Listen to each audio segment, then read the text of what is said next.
हे hi students, तो मैं आपका रवि सर वापस एक बार एक नया कंसेप्ट लेके आया हूँ। आज का जो कंसेप्ट है ना, उसका नाम है बच्चों कॉलम्स लॉ। ठीक है, एक्चुअली लोग बोलते हैं कॉलम्स लॉ, कोई बोलते हैं कूलम्स लॉ। आप कुछ भी पढ़ो, ठीक है, साइंस में सब चलता है। साइंस से बस लिखना जरूरी है, ठीक है, प्रोनाउंस कुछ भी करो। चलिए, सबसे पहले मैं आपकी बात करता हूँ, ठीक है, कूलम्स लॉ होता क्या है। ठीक है, तो देखिए, जो सबसे इंपॉर्टेंट चीज़ जानना जो बहुत ज़्यादा ज़रूरी है वो ये है कि कूलम्स लॉ जो है ना, हमेशा दो चार्ज बॉडी के बीच में लगता है। कहाँ लगता है? दो चार्ज बॉडी के बीच में। कैसे? फॉर एग्जांपल यहाँ देखिए, मान लीजिए, ठीक है, दो चार्ज बॉडी है।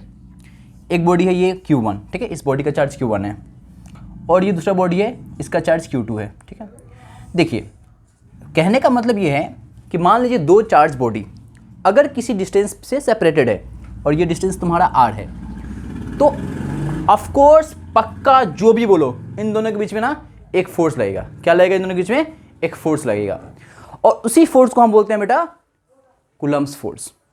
और ये फोर्स हम जिस मेथड से डिराइव करते हैं उसको हम बोलते हैं कूलम्स लॉ। तो यहाँ जानने वाली बात क्या है? तो यहाँ जानने वाली दो बातें हैं। पहली बात पता है क्या बच्चों? कोई भी दो चार्ज बॉडी, चाहे वो कितने भी डिस्टेंस पे हो, हमेशा एक दूसरे पे फोर्स डालेंगे, हमेशा फोर्स डालेंगे।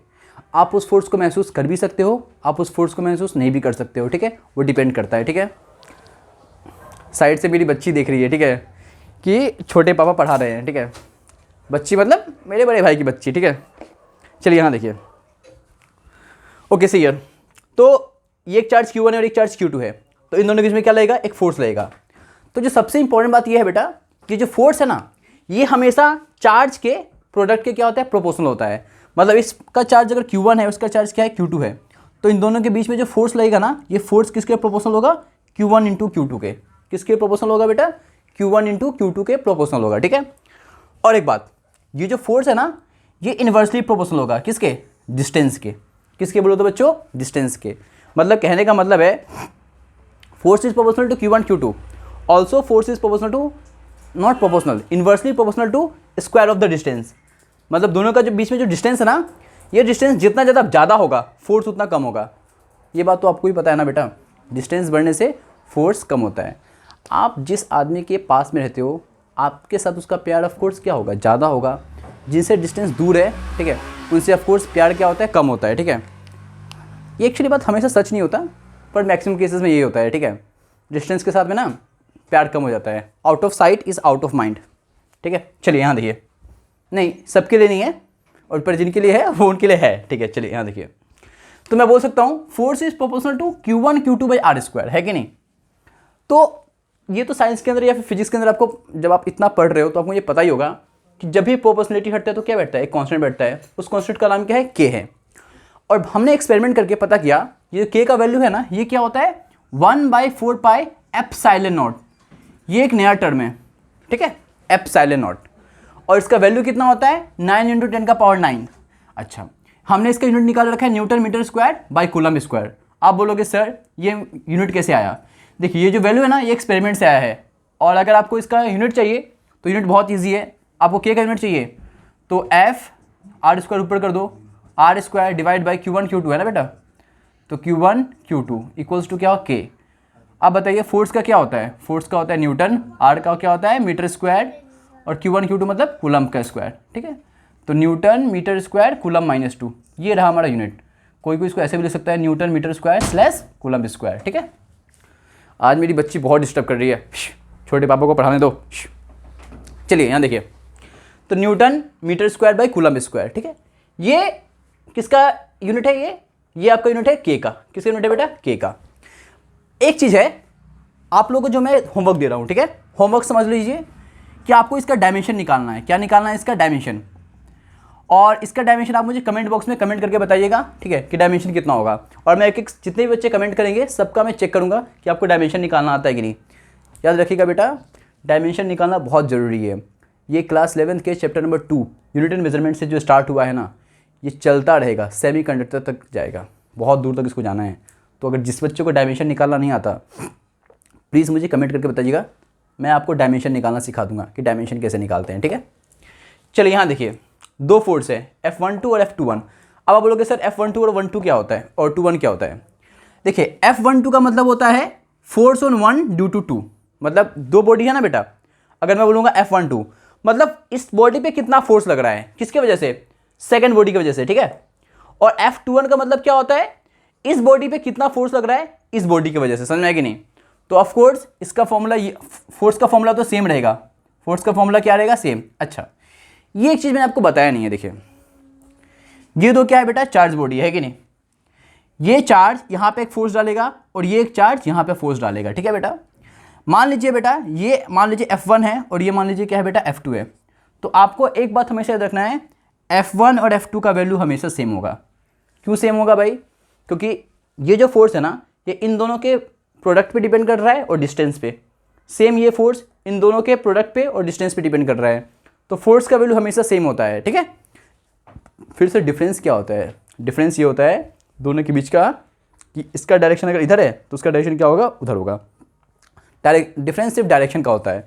तो मैं बोल सकता हूँ F1 is greater than F2, बस यहाँ में क्या लगाना पड़ेगा, एक माइनस लगाना पड़ेगा। अगर आप ये कर देते हो बेटा तो आपका ये सब सही है, ठीक है। नीट में एक बार क्वेश्चन पूछा भी गया है कि दो बॉडीज़ पे जो फोर्स लग रहा है उसका रेशियो क्या होगा, मैग्नीट्यूड का रेशियो। ऑफ कोर्स ये फोर्स और ये फोर्स क्या है, सेम है, तो F1/F2 क्या होगा, सॉरी F1/F2 क्या होगा बेटा, 1 होगा, ठीक है।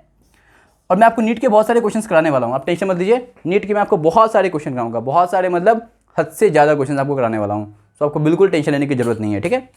अभी देखिए ये आपको समझ में आ गया, ठीक है, ये आपको समझ में आ गया, ठीक है। तो एक काम करते हैं बेटा, हम कुछ क्वेश्चंस करते हैं, उसके बाद में हम इस पर कुछ और कंसेप्ट देखेंगे, ठीक है। और एक बात, और आपको ना थोड़ा आगे जाके बताऊंगा कि मैंने जो आपको बताया ना वो गलत बताया है। आप बोलोगे सर एक तो आप यूट्यूब पे वीडियो बना रहे हो है ना, ऊपर से उसको आप अपलोड भी करोगे गलत समझा के, नहीं एक्चुअली ये मैंने आपको बताया सही है, पर आपको मैं और एक फॉर्मूला बताने वाला हूँ। जब वो वाला फॉर्मूला पढ़ोगे ना तो आप बोलोगे सर ये वाला फॉर्मूला गलत है, ठीक है, क्योंकि यहाँ मैं एक चीज़ लैक कर रहा हूँ, पता है क्या, कि मैंने आपको बोल दिया कि यहाँ पे दो चार्ज प्लेस है, मैंने आपको मीडियम बताया क्या, किस मीडियम में है। आप बोलोगे सर दो चार्ज तो हमेशा हवा में ही होता है, क्यों भाई, क्यों होता है हवा में, दो चार्ज को मैं पानी में नहीं डाल सकता, दो चार्ज को मैं किसी और मीडियम में नहीं डाल सकता, है कि नहीं। तो वो वाला कंसेप्ट थोड़ा बाद में पढ़ते हैं, अभी इस कंसेप्ट पे कुछ क्वेश्चंस करते हैं, ठीक है। मिलते हैं 2 मिनट बाद। ओके सो हम यहाँ पे पहला क्वेश्चन सॉल्व करते हैं बच्चों, ठीक है, कूलम्ब्स लॉ पे। तो जो पहला क्वेश्चन हम करेंगे ना ये नीट 2019 का क्वेश्चन है और ये क्वेश्चन बहुत इंपॉर्टेंट है। देखिए सबसे पहले ना बच्चों फिजिक्स का कोई क्वेश्चन करना है ना तो आप एक बात याद रखना, देखिए बहुत सारे टीचर्स आपको अलग अलग मेथड सिखाएंगे, मैं बहुत ही शॉर्टकट और सिंपल तरीका बताता हूँ बेटा। कोई भी क्वेश्चन सॉल्व करना है ना आप रिवर्स इंजीनियरिंग यूज़ करो। रिवर्स इंजीनियरिंग बोलता है कि आप पहले देखो कि आपकी डिमांड क्या है, आपको निकालना क्या है, उसके लिए सबसे पहले आपको पूरा क्वेश्चन पढ़ना पड़ेगा। अरे यार कोई बात नहीं, चलिए यहाँ देखिए 2 पॉइंट चार्ज है, ठीक है, 2 पॉइंट चार्ज है ए और बी, ठीक है। आप बना दीजिए यहाँ पे, ये बना दीजिए ए और ये बना दीजिए बी, ठीक है। Having charges plus Q and minus Q, अच्छा जी, तो यहाँ प्लस क्यू और यहाँ क्या हो जाएगा minus Q, are placed at certain distance apart. अच्छा इन दोनों के बीच में डिस्टेंस मान लेते हैं डी, कितना डिस्टेंस मान लेते हैं डी, ठीक है ना बच्चों, ओके। और इन दोनों के बीच में जो फोर्स है ना बेटा वो एफ बोल रहा है, कहने का मतलब है एफ का फॉर्मूला क्या होगा के, अच्छा क्यू इंटू माइनस क्यू। आप माइनस मत पकड़ा करो, ठीक है, जब आप फोर्स निकालते हो ना तो माइनस मत पकड़ा करो, क्यों, क्योंकि देखिए अगर आपने माइनस फोर्स को आंसर माइनस में निकाल लिया, ठीक है, तो इसे इश्यू पता है क्या होगा। अच्छा मैंने माइक नहीं लगाया ना, फिर भी आप लोग आवाज़ आ ही रहा होगा, ठीक है, क्या कीजिएगा। चलिए यहाँ देखिए तो एफ का फॉर्मूला क्या होगा, मैं बोल रहा था आपको माइनस नहीं लगाना है क्योंकि ये जो माइनस साइन है ना ये आपको फोर्स का डायरेक्शन दे देगा, ठीक है। जब भी आप कूलम्ब्स लॉ लेते हो ना आपको कभी भी आंसर माइनस वगैरह में नहीं निकालना है, ठीक है, क्यों, क्योंकि आप माइनस साइन का यूज़ कर लेना डायरेक्शन के तौर पे, किसके तौर पे, डायरेक्शन के तौर पे, ठीक है। अच्छा अब डायरेक्शन कैसे निकालते हैं वो मैं आपको अलग से बाद में बता दूंगा, ठीक है, कि फोर्स का डायरेक्शन हम कैसे निकालते हैं। फिलहाल यहाँ पे एक चार्ज ए है और दूसरा चार्ज क्या है, बी है, इनके बीच में फोर्स कितना लग रहा है, एफ लग रहा है, तो एफ का फॉर्मूला क्या होगा, Q into Q, F Q square by D square, सही बात, ये फोर्स का फॉर्मूला है। अब बोल रहा है if 25% charge of A is transferred to B, मतलब आपने ए का 25% चार्ज बी को दे दिया, ठीक है। तो पहले निकालते हैं कि 25% चार्ज ऑफ ए होगा कितना। आप ऐसा मान लो क्वेश्चन के हिसाब से ऐसा बोल रहा है कि अगर ये 10 कूलम होता ना तो आपने इसमें से कुछ बी को दे दिया। तो अगर आपको पता होता कि आपने बी को कितना दिया है, तो जैसे मैंने बोल दूंगा ए का वैल्यू है 10 कूलम और बी का वैल्यू है तुम्हारा 10 कूलम। आपने ए से मतलब यहाँ से यहाँ पे 2 कूलम चार्ज दे दिया, तो यहाँ पे कितना बचेगा 10 - 2 8 कूलम, और यहाँ कितना बचेगा 10 + 2 12 कूलम। समझ में आया कि नहीं आया? कितना ईजी है कि नहीं? तो लेकिन यहाँ पे क्वेश्चन आपको इतना ईजी नहीं दिया है। यहाँ पे क्वेश्चन बोला है कि ए जो चार्ज है ना उसका 25%। तो यहाँ पे आपकी मैथमेटिक्स चेक हो रही है। भाई नीट वाले ऐसे ही होते हैं, वो आपको एक ही क्वेश्चन में फिजिक्स मैथमेटिक्स सब चेक कर लेते हैं। चलिए ए का 25% कितना होगा, मतलब 25/100 इंटू ए का चार्ज कितना है क्यू है, काटो तो आंसर आएगा Q/4। 25 4 से 100 होता है, ठीक है, Q/4 आंसर आ गया। इसका मतलब अब ए का नया चार्ज कितना होगा, मतलब ए पे जो ए बॉडी पे जो नया चार्ज बचेगा ना बेटा, न्यू चार्ज ऑन ए, ए पे नया चार्ज पता है कितना होगा, कितना था ये Q/4 कम हो गया ना, क्योंकि ए ने अपना 25% इसको दे दिया। 25 का मतलब होता है Q/4, ए ने Q/4 इसको दे दिया, तो इस पे बचेगा Q - Q/4। सॉल्व कीजिए तो 4Q - Q/4 3Q/4, ठीक है। Similarly new charge on B, B पे कितना चार्ज आएगा, बी पे पहले चार्ज कितना था -Q था ना बेटा, ठीक है, -Q, इसको आपने कितना दे दिया, इसको आपने दिया है Q/4, -Q + Q/4, तो सेम -4Q + Q/4 मतलब -3Q/4, ये आपका नया चार्ज हो गया, ठीक है बेटा। अच्छा, अब आपको क्या करना है, अब आपको बोला है नया फोर्स क्या होगा, तो नया फोर्स हम F' मान लेते हैं। फॉर्मूला क्या होगा, K charge of first body 3Q/4 है ना, चार्ज ऑफ सेकंड बॉडी कितना है बेटा, सेम 3Q/4 डिवाइड बाई, ठीक है बेटा। अच्छा, डिवाइड बाई कितना है बेटा, R, डिस्टेंस चेंज हुआ है क्या, नहीं चेंज हुआ है, तो D²। सॉल्व करो, K 3 3 = 9Q² / D², 9/16 KQ² / D², ठीक है। अब आपको बोला है कि ये पुराने चार्ज का कितना टाइम्स है कि नहीं, तो देखिए आप यहाँ पे अब जब भी आपको ना दो चार्ज को कंपेयर करना है, बहुत इजी बच्चा है, दो चार्ज को कभी कंपेयर करना है ना, दोनों को डिवाइड कर दो, बात खत्म। तो F'/F कितना होगा, 9/16 KQ² / D², और F कितना है KQ² / D², इससे कैंसिल हो गया, आंसर बचा 9/16 है ना। तो F' का वैल्यू क्या होगा, 9/16 × F, ये वाला F ऊपर चला गया। तो ये रहा आंसर। ये कौन सा ऑप्शन है, ये आपका ऑप्शन नंबर C। तो ये रहा आपका आंसर। आई होप आप लोगों को ये क्वेश्चन समझ में आया होगा। अब हम दूसरा क्वेश्चन करते हैं। तो बच्चों आप लोगों ने आई थिंक ये क्वेश्चन नोट कर लिया होगा, है ना। चलिए अब नया क्वेश्चन स्टार्ट करते हैं। आपको हम बहुत सारे क्वेश्चंस कराने वाले हैं, ठीक है। ये पहला क्वेश्चन था, इसके आगे भी बहुत सारे क्वेश्चन आपको मिलेगा। ओके, सो पता है आप लोगों को मैं बता रहा था कि मैंने वो कंसेप्ट गलत क्यों बताया था। देखिए एक्चुअली में कंसेप्ट सही था, बस समझने का थोड़ा सा डिफरेंस था। देखिए मैंने आपको बोला था दो चार्ज है कि नहीं, दो चार्ज के बीच में फोर्स का फॉर्मूला क्या होता है, दो चार्ज के बीच में फोर्स का फॉर्मूला होता है 1/4 pi epsilon not Q1 Q2/R²। सही बात है, यही होता है। बट पता है ये फॉर्मूला तभी अप्लाई होता है जब वो दोनों फोर्स कहाँ लाई करते हो, वैक्यूम में लाई करते हो। कहाँ लाई करते हो बेटा, वैक्यूम में। मतलब आपने दो चार्ज को पकड़ा है, आपने उसको वैक्यूम में रख दिया है। ये वाला फॉर्मूला एकदम सही है, ठीक है। अच्छा, और आपको पता होना चाहिए कि इस चीज़ का वैल्यू कितना होता है, 9 × 10⁻⁹ है कि नहीं। और इसको हम बोलते हैं एप्सिलॉन नॉट, समझ में आया कि नहीं, ठीक है बेटा। अच्छा, जिसको हम बोलते हैं बेटा परमिटिविटी ऑफ द वैक्यूम। और एप्सिलॉन नॉट का जो बेटा वैल्यू होता है वो होता है, देख लीजिए 8.854 × 10⁻⁻12। यूनिट आपका होमवर्क रहेगा, ठीक है। के का यूनिट क्या था, newton metre square by coulomb square ना, इसका उल्टा होता है न्यूटन -1 मीटर -2 और कूलम का पावर +2, ये इसका होता है, ठीक है। के का अपोजिट होता है इसका ऐसा यूनिट। तो ये फॉर्मूला सही है, पर ये तभी काम करेगा जब दो चार्ज कहाँ रखा हो, वैक्यूम में रखा हो। मान लीजिए ऐसे क्वेश्चन आजकल कॉमन है आने, दो चार्जेस है वो वैक्यूम में नहीं है, वो कहीं और रखे हुए हैं किसी और मीडियम में। तो जब हम किसी और मीडियम की बात करते हैं ना बेटा, तो हम यहाँ पे ना एप्सिलॉन नॉट नहीं लिखते, हम क्या लिखते हैं यहाँ पे एप्सिलॉन एम। मतलब ये कोई और अगर ये कोई और मीडियम है बेटा, तो यहाँ फोर्स का फॉर्मूला क्या होता है, यहाँ फोर्स का फॉर्मूला होगा, यहाँ पे लिखा हुआ नहीं है, मैं लिख देता हूँ, F equals to 1/4 epsilon Q1 Q2 by R square. तो आप बोलोगे सर दोनों फॉर्मूला तो सेम है। हाँ मेरे बच्चे, दोनों फॉर्मूला सेम है, बस डिफरेंस एक चीज़ का है, किसका, एप्सिलॉन का और एप्सिलॉन नोट का।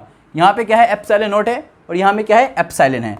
एप्सिलॉन को बोलते हैं permittivity of any medium, epsilon note को बोलते हैं परमिटिविटी ऑफ द वैक्यूम। अगर ये मैंने बोल दिया ये वाटर है, तो वाटर में बेटा क्या होगा, परमिटिविटी ऑफ द वाटर, ठीक है। अब जनरली देखो एग्जामिनर आपके साथ खेलता कैसे है, देखो वो चाहेगा तो आपको ईएम का वैल्यू, मतलब परमिटिविटी ऑफ द मीडियम का वैल्यू दे देगा, आप वैल्यू पुट करके आंसर निकाल सकते हो। पर एग्जामिनर हमारे दिमाग के साथ खेलता है। वो खेलता कैसे है, वो कभी भी आपको परमिटिविटी ऑफ द मीडियम नहीं देगा। हाँ बच्चा, वो आपको क्या देगा, वो आपको देगा एक रेशियो, उस रेशियो को हम बोलते हैं डाइलेक्ट्रिक कांस्टेंट। क्या बोलते हैं, डाइलेक्ट्रिक कांस्टेंट, या फिर इसका दूसरा नाम क्या है, रिलेटिव परमिटिविटी, ठीक है। इसका दूसरा नाम क्या है, रिलेटिव परमिटिविटी। तो वो आपको डाइलेक्ट्रिक कांस्टेंट दे सकता है या फिर रिलेटिव परमिटिविटी दे सकता है। और ये बोलता क्या है, ये बोलता ये है कि अगर आप दो चार्जेस को किसी मीडियम में रखते हो ना, इस मीडियम का परमिटिविटी क्या है, एप्सिलॉन है, तो आप एप्सिलॉन को अगर एप्सिलॉन नॉट से, मतलब परमिटिविटी ऑफ द वैक्यूम से डिवाइड करते हो, तो आपको एक वैल्यू मिलता है, उस वैल्यू को हम बोलते हैं डाइलेक्ट्रिक कांस्टेंट। हाँ, और एग्जाम में ना आपको के की वैल्यू दे देगा। अब आपको किसकी वैल्यू चाहिए थी, आपको तो एप्सिलॉन की वैल्यू चाहिए थी, है कि नहीं, क्योंकि अकॉर्डिंग टू द फॉर्मूला आपको एप्सिलॉन चाहिए। तो आपको क्या करना पड़ेगा, आपको एप्सिलॉन के लिए एप्सिलॉन नॉट को के से मल्टीप्लाई करना पड़ेगा, मतलब आंसर हो जाएगा के इंटू एप्सिलॉन नॉट, ठीक है। क्या हो जाएगा, के इंटू एप्सिलॉन नॉट, किसकी वैल्यू, एप्सिलॉन की वैल्यू। और आप यहाँ एप्सिलॉन की जगह क्या लिख सकते हो, F equals to 1/4 epsilon not into K Q1 Q2 by R square, ठीक है। मैंने वही यहाँ पे देखो समझाया है, K equals to epsilon m by अच्छा एप्सिलॉन m मतलब permittivity of the medium by epsilon not, epsilon m equals to K into epsilon not, है ना। अच्छा के का ना बेटा हम के से नहीं, एप्सिलॉन r से भी हम डिनोट कर सकते हैं, ठीक है। और के का वैल्यू होता है 1/4 पाई एप्सिलॉन नॉट, ठीक है। अच्छा ये कौन सा है, ये वाला के है, ये वाला के है, ठीक है। एक्चुअली ना बेटा साइंस में ना जनरली कॉन्स्टेंट को हम के से डिनोट करते हैं, ठीक है, तो वो बेटर होता है इसलिए। तो के का वैल्यू ये हो जाएगा आपका। तो फोर्स इन मीडियम का फॉर्मूला क्या हो जाएगा, सेम ये फॉर्मूला, एप्सिलॉन r लिखो या के लिखो, यहाँ पे बात एक ही है। अब बताओ यहाँ से लेके यहाँ तक ये किसका फॉर्मूला है, ये वैक्यूम का फॉर्मूला है। अच्छा आप बोलोगे सर तो इसका मतलब ये तो ऐसे होना चाहिए था, यहाँ से यहाँ तक वैक्यूम, तो force in vacuum by epsilon r। सही बात है, यही फॉर्मूला होता है, आप फोर्स इन वैक्यूम बोलो बाई के बोलो, या फिर force in vacuum by epsilon r बोलो। लेकिन जनरली हम एयर को हम वैक्यूम मान लेते हैं, जो कि गलत है मानना, पर हम for the sake of solving हम क्या कर लेते हैं, हम एयर को और वैक्यूम को हम सेम मीडियम मान लेते हैं, तो हम इसको F और एयर बाई के लिखते हैं। तो कहने का मतलब ये है कि एग्ज़ाम में आपको क्वेश्चन कैसा पूछेगा, एग्ज़ाम में क्वेश्चन मुझसे पूछेगा कि दो चार्जेस है, इनके बीच का फोर्स है आपका मान लीजिए है 80 न्यूटन। हाँ, इसको आपने एक मीडियम में डाल दिया, इस मीडियम का के डाइलेक्ट्रिक कांस्टेंट का वैल्यू है हमारा 10। तो बताओ नया फोर्स क्या होगा, आपको क्या करना है, चुपचाप फोर्स इन वैक्यूम कितना आया था, 80 आया था ना, उसको के से डिवाइड कर देना है, तो आंसर हो जाएगा 8 न्यूटन, ठीक है। ये वाला फॉर्मूला आपको बहुत अच्छे से याद रखना पड़ेगा, ठीक है। अच्छा मान लीजिए ये जो मीडियम है ना, ये कंडक्टिंग मीडियम है, मतलब पूरा का पूरा ये चार्ज को कंडक्ट करा रहा है, मतलब चार्ज को पास करा रहा है। इस केस में के का वैल्यू क्या होता है, इन्फिनिटी, है कि नहीं, के का वैल्यू इन्फिनिटी हो जाएगा। और अगर आप के का वैल्यू, तो मतलब फोर्स इन मीडियम का फॉर्मूला क्या होगा, फोर्स इन मीडियम होगा force in vacuum by infinity. अब 1 बाई इन्फिनिटी क्या होता है, 0 होता है, तो फोर्स इन मीडियम क्या होता है, 0। ये रहा आपका आंसर, ठीक है। अब इसके ऊपर हम ना कुछ और क्वेश्चंस करने वाले हैं, ठीक है बच्चों। चलिए तो मैं इसको रब करने जा रहा हूँ। रब करने से पहले आप लोग एक काम करो, आप लोग इसको नोट कर लो, ठीक है, फिर मैं इसको रब कर देता हूँ, ठीक है, फिर मैं इसको रब कर देता हूँ, ठीक है। 1 मिनट, एक और बात है पता है, जो यहाँ मैं आपको बताना भूल गया हूँ, पूछे क्या, ये सब चीज़ें तो सही है, नीट और जेई में और बोर्ड में डिफरेंस क्या है। देखिए अगर आप नीट की बात करो ना, तो नीट आपको मुंह उठा के जनरली इस फॉर्मूले पे क्वेश्चन पूछेगा, 100% वो इसी फॉर्मूले पे क्वेश्चन पूछेगा नीट, हाँ।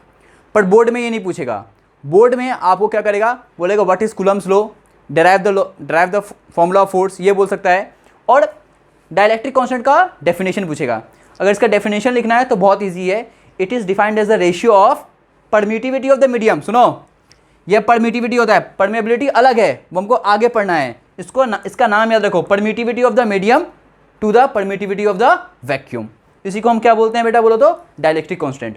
अब बोलोगे सर डाइलेक्ट्रिक कांस्टेंट तो ये होता है, रिलेटिव परमिटिविटी क्या है? अरे मेरे भाई, के का ही दूसरा नाम है एप्सिलॉन आर, जिसको हम बोलते हैं रिलेटिव परमिटिविटी। इसका रेशियो भी, इसका डेफिनेशन भी सेम वही होगा। It is defined as the ratio of permittivity of the medium to the permittivity of the vacuum. I think ये आप लोग को समझ में आ गया होगा, ठीक है।